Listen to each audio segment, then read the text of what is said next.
வணக்கம் நண்பர்களே, வாங்க இன்றைக்கி நம்ம என்ன செய்ய போகிறோம்னா ஒரு கல்யாண வீட்டு கேசரி தான் செய்ய போகிறோம். இது சூப்பராக எவ்வளோ நேரம்னாலும் அப்படியே கெட்டியாகாமல் அப்படியே இருக்கும். அதுக்கு என்னன்றது சொல்கிறேன். அதுக்கு 2 ஸ்பூன் நெய் ஊற்றிக்கோங்க.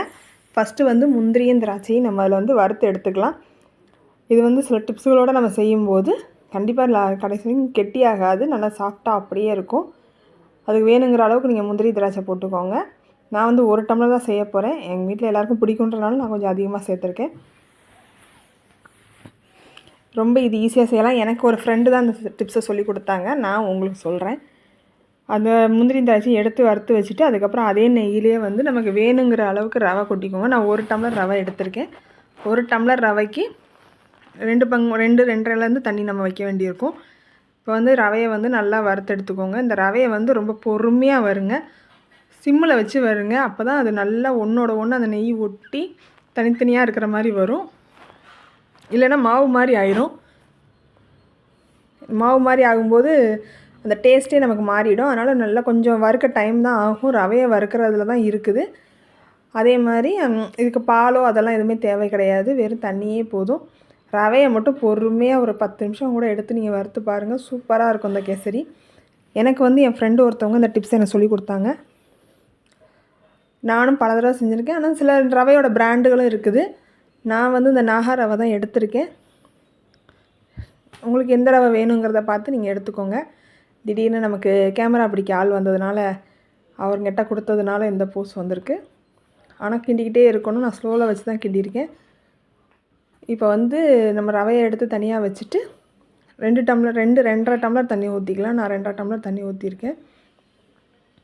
இந்த டம்ளர் தான் எடுத்திருக்கேன்.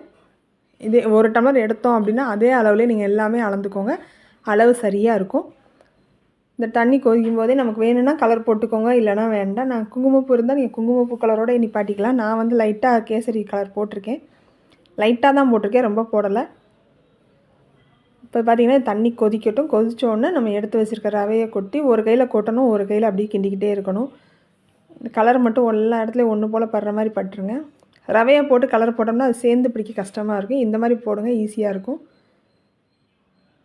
இப்போ பார்த்திங்கன்னா ரவையை கொட்டியாச்சு.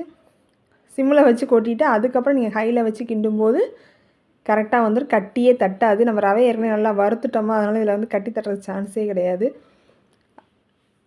நல்லா பொறுமையாக கிண்டிட்டு நல்லா கெட்டியாக வர வரைக்கும் கிண்டுங்க.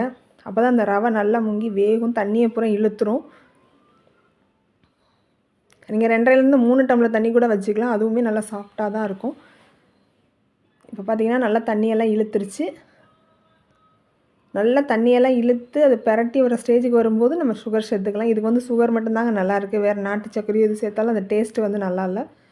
இதுக்கு வந்து நான் 1 டம்ளருக்கு 3/4 டம்ளர் சுகர் எடுத்திருக்கேன். உங்களுக்கு இனிப்பு நல்லா வேணும்னா ஃபுல்லாகவே எடுத்துக்கோங்க. நான் வந்து எங்களுக்கு இனிப்பு கொஞ்சம் கம்மியாக தான் வேணும், அதனால நான் வந்து 3/4 டம்ளர் தான் எடுத்திருக்கேன்.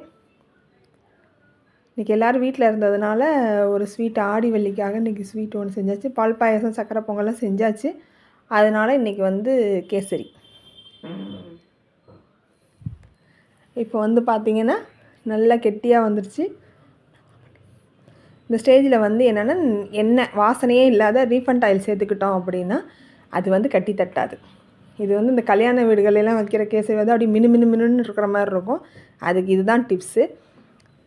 இது வந்து இப்போ நான் லாஸ்ட்டு 2 ஸ்பூன் நெய் சேர்த்துருக்கேன். உங்களுக்கு எவ்வளோ வேணுமோ அவ்வளோ சேர்த்துக்கோங்க. அதனால் இது கேசரிக்கு வந்து நெய் வந்து கொஞ்சம் அதிகமாக இருந்தால் தான் டேஸ்ட் நல்லாயிருக்கும். இப்போ நல்லா நம்ம ஊற்றின எண்ணெயும் நெய்யும் ஒன்றா கலந்த பிறகு நம்ம எடுத்து வச்சுருக்க முந்திரியும் திராட்சையும் அதில் ஒன்றா கலந்துருங்க. வறுத்து ஏற்கனவே இதில் ஏலக்காய் பொடி வேணும்னா நீங்கள் போட்டுக்கோங்க. நான் ஏலக்காய் பொடி போடலை. இந்த மாதிரி ட்ரை பண்ணி பாருங்கள், சூப்பராக இருக்கும். இந்த மாதிரி வீடியோஸ் பார்க்குறதுக்கு என் சேனலை சப்ஸ்கிரைப் பண்ணுங்கள், லைக் பண்ணுங்கள், கமெண்ட் பண்ணுங்கள். தேங்க்யூ. இப்படி விழுகிற பதத்துலேயே ஆஃப் பண்ணிக்கோங்க. நன்றி.